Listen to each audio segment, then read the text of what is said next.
I would say meditation is a faculty of the mind to observe itself, and by extension to observe the way life operates and what life is.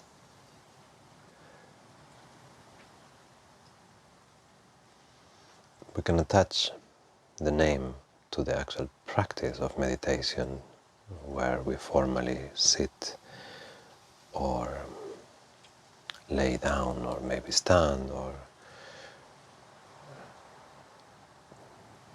walking as well, yeah. But I think as long as whatever you are doing is not requiring your intellectual, linguistic participation, it is not that easy to look at yourself when you are writing an email or reading a book. You are engaging, processing language. And then sometimes when your activity is so precise, imagine you're a surgeon, you are going to be in a super present, sharp mind state, but there will be less self-reflection because all the attention is focused in the execution of your task at the best of your abilities. But in those day-to-day activities, if you think of cooking, driving, walking, running, cleaning, gardening, and obviously formal sitting practice where everything really stops for the self-introspection activity of the mind to occupy the 100%.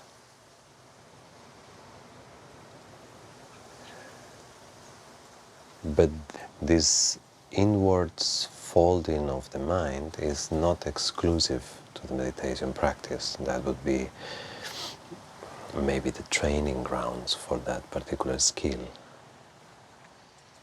But once you practice enough, you realize that you can apply more or less the same inwards looking mind strategies. You can use them on a variety of moments in your life. Now, the reason I'm spending time in the beginning saying this, besides the fact that you can listen to these instructions, you don't necessarily need to be in sitting practice, is because I have actually found that when I allowed the concept of formal practice to be the only real moment of practice, I think there is a tendency, especially people that come from Buddhism, to be a little elitist when it comes to their practice. We love our practice. And then we put it inadvertently in a somewhat spiritual pedestal, which is very beautiful, but by default, by doing that, we are, without realizing, reducing everything else as to of a lesser spiritual level. So if maintaining the devotion to your practice, you allow for the rest of your day to be also part of not just the training, but also the enjoying of self-introspection. Yeah, it's very beautiful. So, whatever it is that you are doing, if you can pay attention to my words, to the sensations in the body, and to the way you move. There are two situations: then you are moving or you are in complete stillness. If you are moving, By paying soft attention to your motions, imagine you're walking or doing the dishes, find a way to relax a little bit into it. Spend a few seconds looking at the repetitive pattern behind the movement. Observe how your body is generating the pattern, let's say walking or even driving.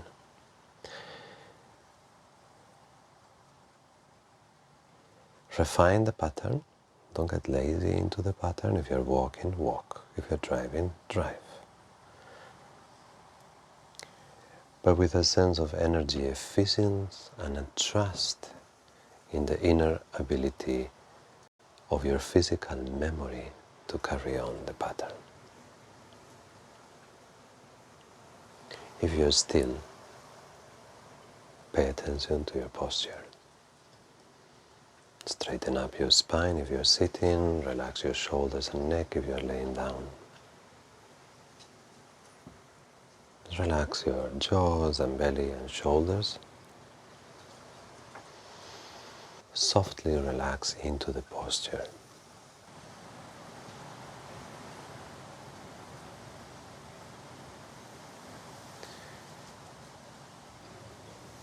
Let's open to the experience, all of it. What is happening now?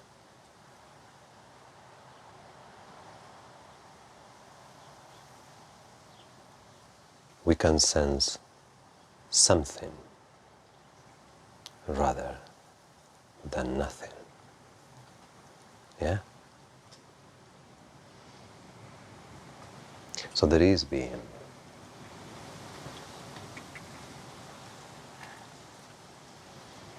And there is an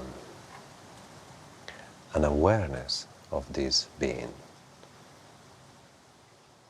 This state of beingness somehow is looking at itself. We can say that awareness is being aware of itself.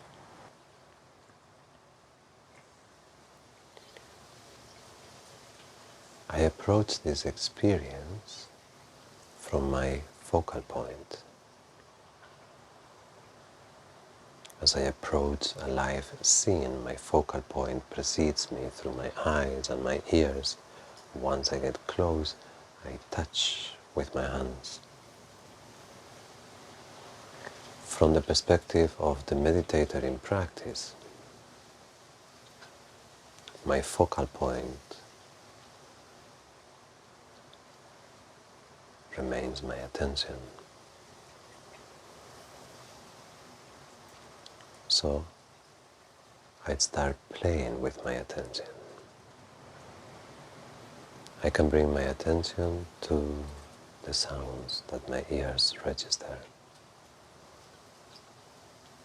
If my eyes are open, I can bring my attention to the images and the colors and the distances.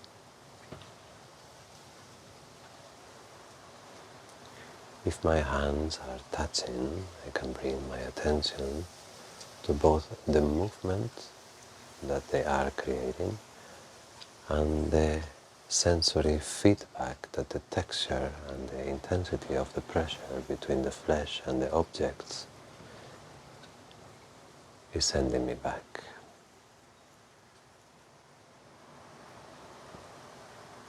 Smells.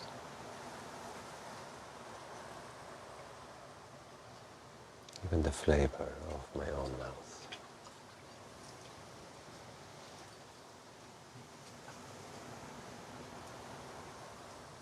I can bring my attention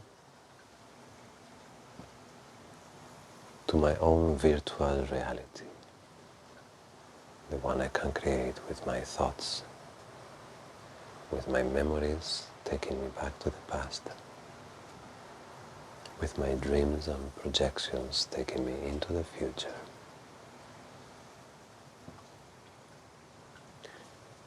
And I can even bring my attention to the emotional flavor that this virtual reality is creating in my energy field. The memories, the projections, the dreams, the stories can make me feel a great variety of emotions. Like a piano that you push one key and a note appears. If you push another key, another note appears. The same way, if you push a thought, a memory, it will play a different emotion in your energy field.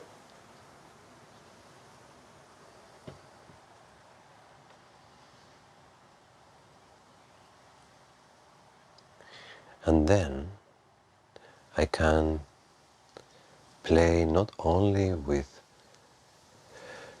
where the attention is, but in which way do I direct this attention. I can stay longer periods with my attention focused on single sections of experience. I can look at a stone and maintain not only my eyes but my attention in the stone. I can play with the quality of the attention. I can open it up so it includes several dimensions of my experience simultaneously. Or I can narrow it down so it includes only one part of my experience. I can keep it jumping. I can keep it sliding. I can hold it still. I can even let it roam free and play its own habits, its own momentum.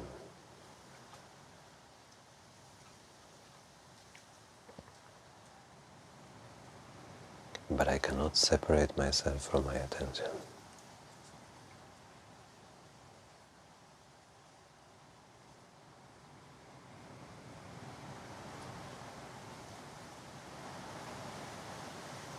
You can separate yourself from your body.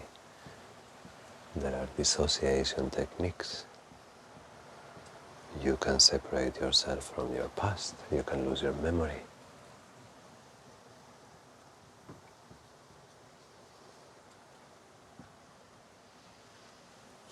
You can separate yourself from others, but there will be always attention as long as you are.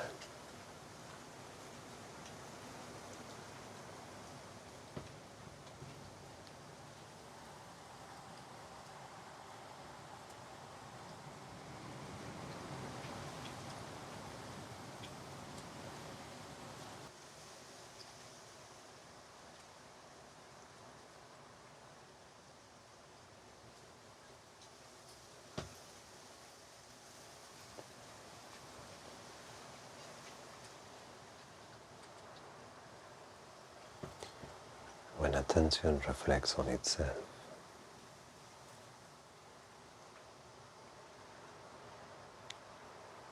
the experience and the experiencer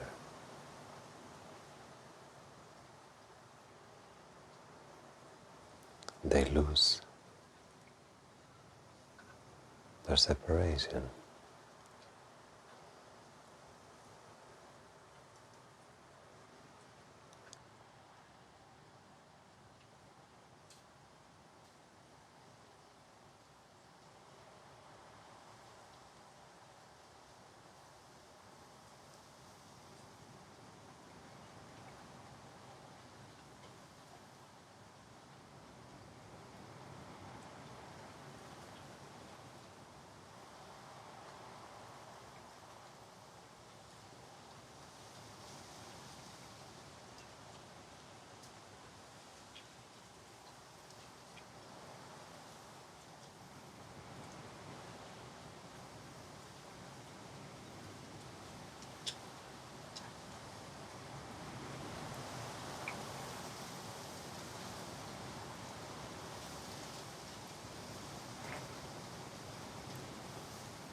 And by relaxing comfortably on this dual unified dimension as a singularity with two ends. One is experience, one is the experiencer.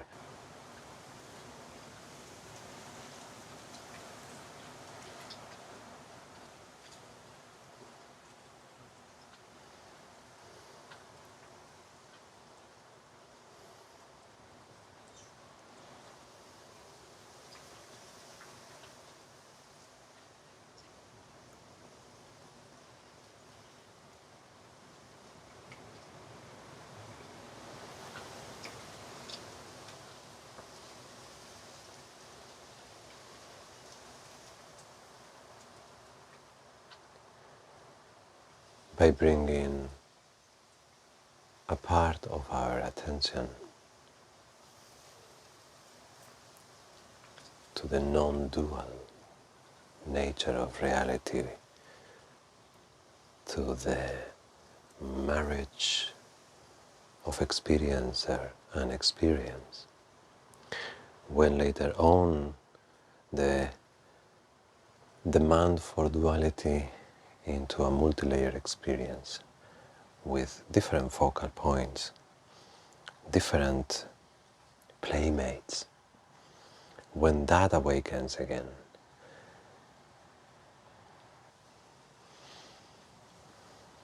the awareness of the underlying non-duality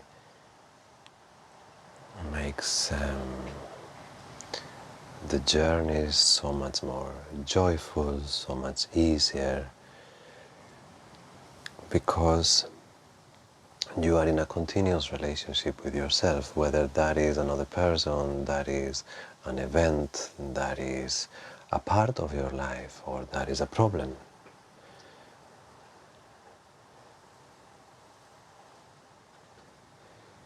It's you. It's you.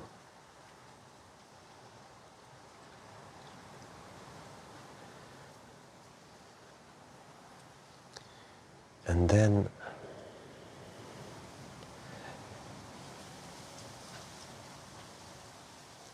the manner with which we intimately carry ourselves through the whole journey of life, the internal alignment, like I said in my last practice, is one of, to say the least, lesser resistance.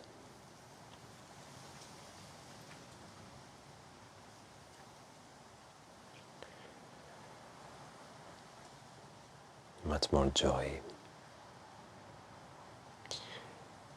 And also very connected with a parallel narrative, but one that is deeper, one that is speaking of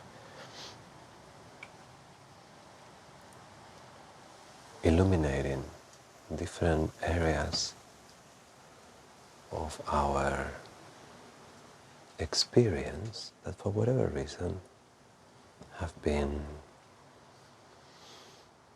less integrated, maybe even less appreciated.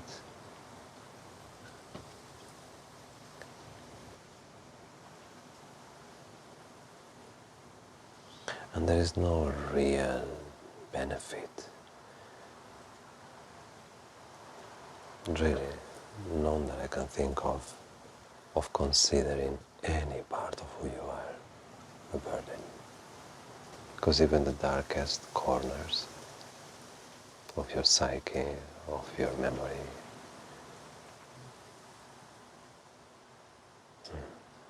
they're still you.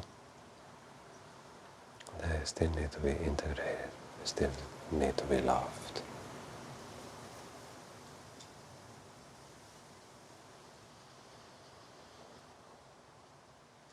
Yeah.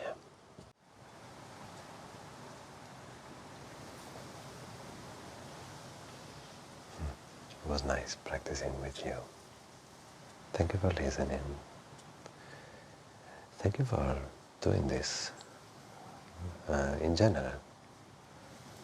It really makes my day,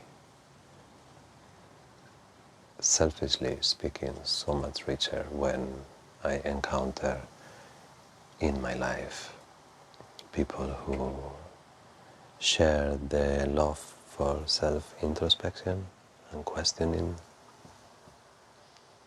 who share a love for reality itself that is big enough that makes you want to know it better and enjoy it further. When I encounter you all on my days, and I know that, or I feel, even if I don't know it, that living in this way is important for you, it makes my day much prettier. So thank you.